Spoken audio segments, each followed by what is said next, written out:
Habari leo magazetini. Today in media. Aujourd'hui dans les médias. Uyu munsi mu itangazamakuru. Kuva kuwa mbere kugeza kuwa gatanu kuri Primo Media Rwanda.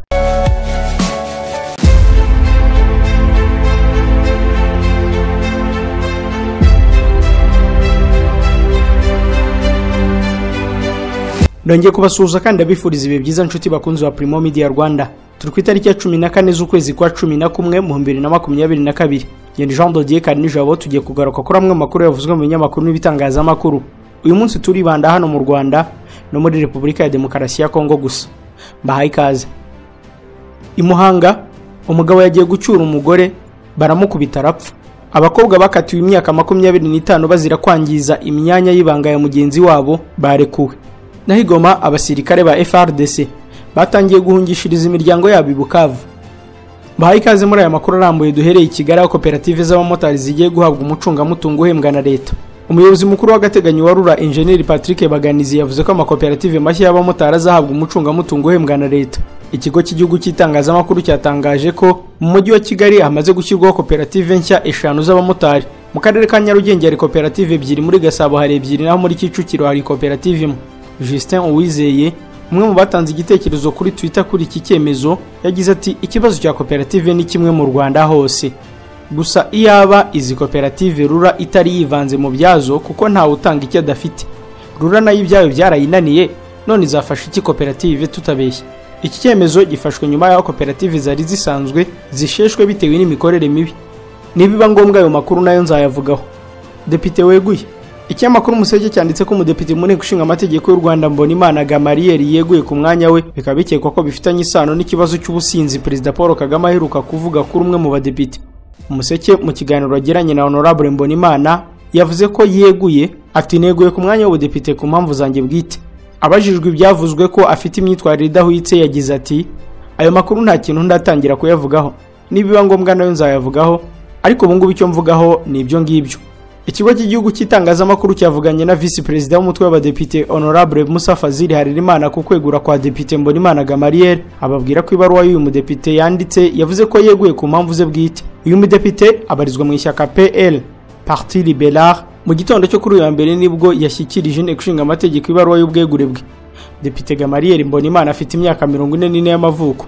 Yari mu nteko ishinga amategeko kuva mu 2018. Perezida Kagame aherutse kuvuga mu mpera z'icyumweru ko ahari depite wananiranye kubera ubusinzi, ndetse ko yafashwa atwaye imodoka yasinze inshuro zirenga 5.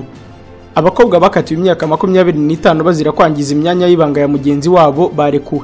Ikinyamakuru Bwiza cyanditse ko abakobwa 6 n'umuhungu umwe bari barakatiwe igifungo cy'imyaka 15 bahamijwe ibyaha bishingiye ku gikorwa cyo kwangiza imyanya ndangagitsina ya mugenzi wabo, bari mu bafunguwe by'agateganyo nyuma y'uko guverinoma y'u Rwanda yemeje ifungurwa ry'abantu 882. Inama ya minisitiri yateranye kuwa gatanu w'icyumweru gishize yemeje ifungurwa ry'agateganyo ku bantu 882 bari barakatiwe nyuma yo guhamwa n'ibyaha bitandukanye.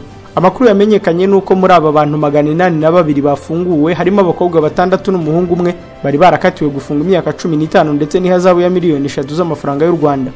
Nkamiro Zaina, Umulisa Giselle, Umuhoza Koni, Umuhoza Rosine, Umutoni Adija, Uwimana Zainabu ndetse na Kamanzi Kiza Cardinal bafunguwe kuri iki cyumweru tariki ya 13 z'uku kwezi, ubwo hafungurwaga abantu 882 bateganywaga muri riteka rya minisitiri ryemeza ifungurwa ry'agateganyo. Aba bakobwa 6 n'umuhungu umwe kandi bafunguwe nyuma y'uko bari barandikiye Perezida wa Repubulika bamusaba imbabazi. Mu kwa gatatu k'umwaka 2020 aba bakobwa babanje kuburanishwa n'urukiko rw'ibanze rwa Nyarugenge, rwari rwakatiye aba bakobwa n'umuhungu gufunga imyaka 25 n'ihazabu ya miliyoni 4 z'amafaranga y'u Rwanda. Bajuririye urukiko rwisumbuye rwa Nyarugenge ruza kubahamya ibyaha rubakatira gufunga imyaka 15 no gutanga miliyoni 4,470 z'amafaranga y'u Rwanda. Mu iburana ryabo aba bakobwa bemeraga icyaha cyo gukubita no gukomeretsa mugenzi wabo, ariko ko batari bagambiriye kumwica, bagasabira imbabazi ibyaha 2 bemeraga. Ubushinjacyaha bwavugaga ko bakubise umukobwa mugenzi wabo bagambiriye kumwica, bityo ko bari bakwiye guhamwa n'icyaha cy'umugambi wo kwica. Aba bakobwa 6 n'umuhungu umwe batawe muri yombi mu kwa gatatu kwa 2020 nyuma y'uko bakubise mugenzi wabo witwa Uwimana Sandrine bakamwangiza imyanya ndangagitsina ye, bamuziza kuba yari yaratwaye umukunzi w'umwe muri aba bakobwa. Tunyarukira Muhanga aho umugabo yagiye gucyura umugore bakamukubita agapfa. Sibomana Gasana Viateur wo mu mudugudu wa Gitega mu kagari ka Ngaru ni mu murenge wa Nyarusange yitabye Imana maze ubuyobozi bw'umurenge buvuga ko yazize inkoni yakubiswe n'abagabo babiri. umunyamabanga nshingwabikorwa w'umurenge wa Nyarusange Ruzindana Fiacre avuga ko Sibomana Gasana Viateur yagiye gucyura umugore wari wahukanye, abagabo babiri barimo muramu we baramwitambika batangira gutongana kugeza ubwo bamukubise inkoni mu mutwe. Uyu muyobozi avuga ko mu makuru bahawe n'abaturage bari bahari, avuga ko ibyo bimaze kuba bihutiye kumujyana kwa muganga i Kabgayi kugira ngo ahabwe ubutabazi bwihuse. Yavuze ko hari amakuru bafite avuga ko abakekwa kuri iki cyaha bahaye umubyeyi wa Sibomana 9,000 byo kwishyura mituweli. Uwo mubyeyi abasabira imbabazi mu mudugudu kugira ngo bareke gukurikiranwa. Umukuru w'umudugudu wa Gitega avuga ko ibi bikimara kuba yasabye ababikoze ko bamujyana mu kigo nderabuzima, bahamugejeje usanga nta mituweli afite, bamusubiza mu rugo. Yongera kubategeka ko bamujyana i Kabgayi kuko yabonaga arembye. Ku bitaro bya Kabgayi umunyamakuru yasanze Sibomana Gasana amaze gushiramo umwuka. Bamwe mu muryango wa Sibomana Gasana bari bamurwaje batunguwe no kumva ko umubyeyi we yahawe 9,000 byo kwishyura mituweli mu gihe umuhungu we yararembye. Bavuga ko ibi babifata nko gushinyagura ndetse bagakeka ko icyatumye abadohorera hari n'andi mafaranga ashobora kuba yahawe akayahisha. Sibomana Gasana Viateur wari ufite imyaka 24 y'amavuko asize umugore n'umwana. Umurambo uri Kabgayi mu bitaro. Gafaranga Innocent ushinjwe icyaha cyo gukubita Sibomana yajyanywe muri RIB. I Rubavu abahunga imirwano bagiye gushakirwa ahantu hihariye bajya. Cyamakuru Umuseke cyanditse ko mu karere ka Rubavu hagiye gushakwa ahantu hihariye ho gushyira abanyekongo mu gihe bahunga ari benshi imirwano ishyamiranyije FARDC n'umutwe wa M23. Nyuma y'uko kuri iki cyumweru mu mirenge ya Busasamana na Bugeshe hakiriwe imiryango 33 igizwe n'abantu basaga 89 baturutse muri Repubulika ya Demokarasi ya Kongo bahunze imirwano. Aba baturage ba Repubulika ya Demokarasi ya Kongo binjiriye ku mupaka wa Kabuhanga uhuza u Rwanda na Kongo mu karere ka Rubavu bahunze intambara iri guca ibintu yerekeza mu mujyi wa Goma. Bamwe mu baturage bo mu mirenge yakiriye izi mpunzi bavuga ko bari guhunga biganjemo abagore n'abana. Umuyobozi w'akarere ka Rubavu Ildefonse Kambogo avuga ko aba banyekongo 89 bakiriwe neza ku butaka bw'u Rwanda bakaba batekanye nta kibazo bafite. Avuga ko kugeza amagingo aya bacumbikiwe n'abaturage bagenzi babo, ariko ubuyobozi bukaba buri gushaka ubushobozi kugira ngo bubiteho. Meya Kambogo avuga ko bafatanyije n'inzego zitandukanye bagiye gutegura ahantu hihariye ho kwakira abandi banyekongo bahunga imirwano ikomeje kubera hakurya y'u Rwanda.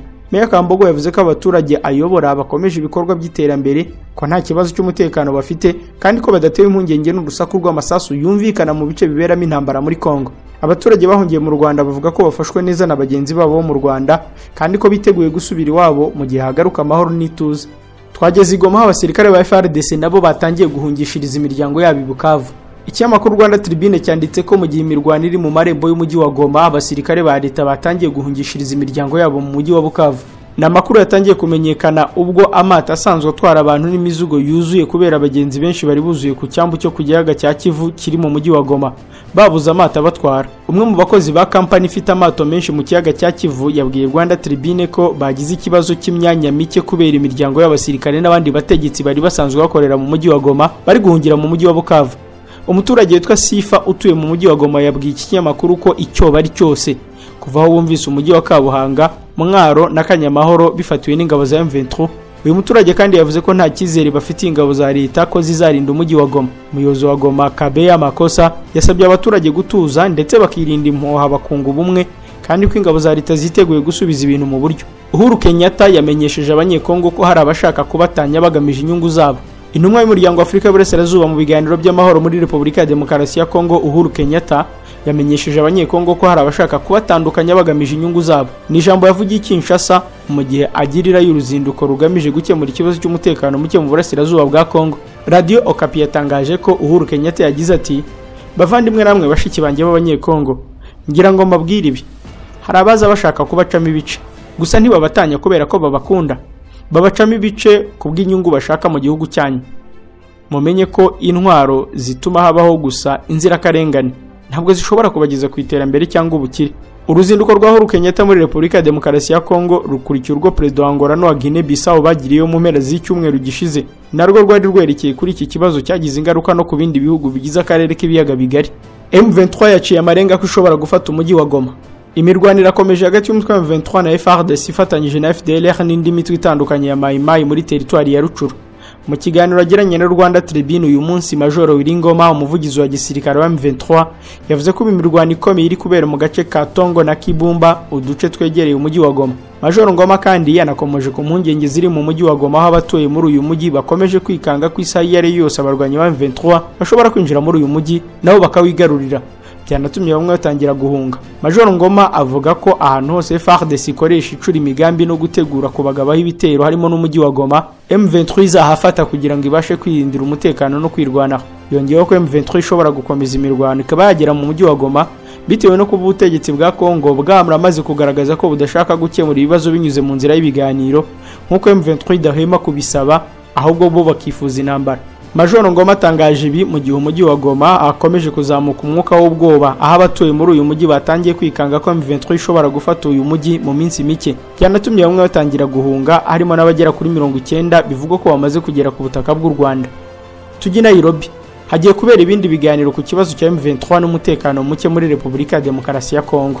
Umuryango w'ibihugu byo muri Afrika y'Uburasirazuba watangaje ko i Nairobi muri Kenya hagiye kubera ibindi biganiro byiga ku kibazo cy'umutekano muke mu Burasirazuba bwa Repubulika ya Demokarasi ya Kongo ndetse n'umutwe wa M23 wongeye kubura imirwano muri iki gihugu. Mu itangazo umuryango washyize hanze uravuga ko ibi biganiro bizatangira ku itariki ya 21 z'uku kwezi. Kugeza ubu uyu muryango nturatangaza impande zizitabira ibi biganiro n'abazazihagararira. Iyi nama y'i Nairobi igiye kubikurikira indi yabaye mu kwezi kwa gatandatu uyu mwaka yigaga ku kibazo cy'umutekano muke muri Kongo. Yahuje Perezida Paul Kagame, Yoweri Museveni wa Uganda, Evariste Ndayishimiye w'u Burundi, Salva Kiir wa Sudani y'Epfo na Felix Tshisekedi wa Kongo. Bije nyuma yuko kuwa gatandatu Perezida wa Angola Joao Lourenço na Uhuru Kenyatta wabaye Perezida wa Kenya bageze i Kinshasa ndetse bagirana ibiganiro na Perezida wa Kongo Felix Tshisekedi mu rwego rwo gushakira hamwe igisubizo kuri ibi bibazo by'umutekano muke.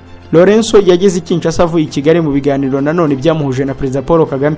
Leta ya Kongo ishinja u Rwanda gushyigikira M23, gusa rwo rukabihakana, ahubwo rukavuga ko iki gihugu aricyo gikorana n'abarwanyi b'umutwe wa FDLR ugizwe ahanini n'abagize uruhare muri jenoside yakorewe Abatutsi. M23 ngo yaba yamaze no kwibikaho drone za gisirikare, ariko amakuru aturuka muri Repubulika ya Demokarasi ya Kongo aravuga ko umutwe wa M23 watangiye kwifashisha drone za gisirikare mu mirwanyo hanganyemo n'ingabo za Kongo Kinshasa. Drone ebyiri z'uyu mutwe bivugwa ko mu gitondo cyo kuri uyu wa mbere zabonywe ahitwa Pena muri Rucuru, gusa nta uramenya inkomoko y'izi ndege nto zitagira abapilote. Aha muri Rucuru kuva mu cyumweru gishize hari kubera imirwano ikomeye hagati y'uriya mutwe ndetse n'ingabo za Kongo Kinshasa. Imirwano yamaze no kugera muri teritwari ya Nyiragongo y'ahana imbibi na Rucuru. Ni imirwano yanakomeje mu gitondo cyo kuri uyu wa mbere ndetse bivugwa ko iri kubera mu birometero 20 uvuye i Goma. M23 ivuga ko intwari ikoresha zituruka ahantu hatatu, harimo iz'abarwanyi bayo basize bahishe muri Kongo Kinshasa mu 2013 ubwo batsindwaga urugamba bagahunga. Hari izigurishwa n'ingabo za leta ya Kongo Kinshasa ndetse izo ngabo zita ziri guhunga imirwano yazo na M23. Dusoreze kuri Bwana Patrick Muyaya. Nta masezerano y'ibanga Tshisekedi afitanye na Perezida Kagame. N'umutwe w'inkuru ya Rwanda Tribune yanditse ko guverinoma ya Repubulika ya Demokarasi ya Kongo yokejwe igitutu n'abaturage bashinja perezida w'iki gihugu gukorana na guverinoma y'u Rwanda binyuze mu byo bise amasezerano y'ibanga bavuga ko Tshisekedi yasinyanye na perezida w'u Rwanda Paul Kagame. Mu ijambo umuvugizi wa guverinoma ya Repubulika ya Demokarasi ya Kongo Patrick Muyaya yavugiye kuri televiziyo y'igihugu yumvikanye atanga ibisobanuro ku baturage amaze iminsi bijujutira kuba perezida w'iki gihugu Felix Tshisekedi yaba gikorana n'u Rwanda nyuma y'aho amasezerano y'ubufatanye bw'ibihugu byombi ateshejwe agaciro mu kwa gatandatu k'uyu mwaka. Patrick Muyaya ati nta masezerano y'ibanga perezida Tshisekedi yasinyanye n'u Rwanda. Minisitiri w'ububanyi n'amahanga w'iki gihugu Christopher Lutundula nawe yongeye gushimangira ko nta masezerano na make iki gihugu gifitanye n'u Rwanda. Ati perezida wa Repubulika nta masezerano yasinyanye n'u Rwanda. Isinywa ry'amasezerano y'ibihugu si ikintu gikorwa na perezida wa Repubulika wenyine.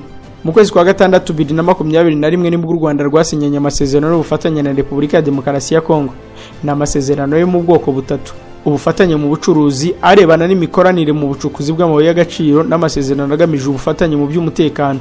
Mu kwezi kwa gatandatu k'uyu mwaka rero ubwo guverinoma Kinshasa yadukanaga ibirego byo gushinja u Rwanda gufasha M23, iki gihugu kibisabwe n'inama nkuru y'umutekano yayobowe na Perezida Tshisekedi ubwe cyatangaje ko gihagaritse amasezerano yose y'ubufatanye cyari gifitanye n'u Rwanda. Ibi byakurikiwe no guhita hagarikwa ingendo z'indege z'ikigo cy'u Rwanda cy'ubwikorezi bwo mu kirere Rwandair cyagiriraga muri iki gihugu. Kuva ubwo umubano w'u Rwanda na Repubulika ya Demokarasi ya Kongo wakomeje kuzamba kugeza ubwo iki gihugu gifashe icyemezo cyo kwirukana Ambasaderi Vincent Karega wari uhagarariye u Rwanda muri Kongo.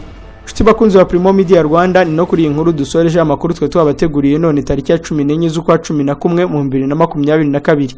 Ngende Jean de Dieu Kanijabo ndabashimiye kuba twari kumwe, mukomeze kugira amahoro y'Imana. Habari leo magazetini. Today in media. Aujourd'hui dans les médias. Uyu munsi mu itangazamakuru. Kuva kuwa mbere kugeza kuwa gatanu kuri Primo Media Rwanda.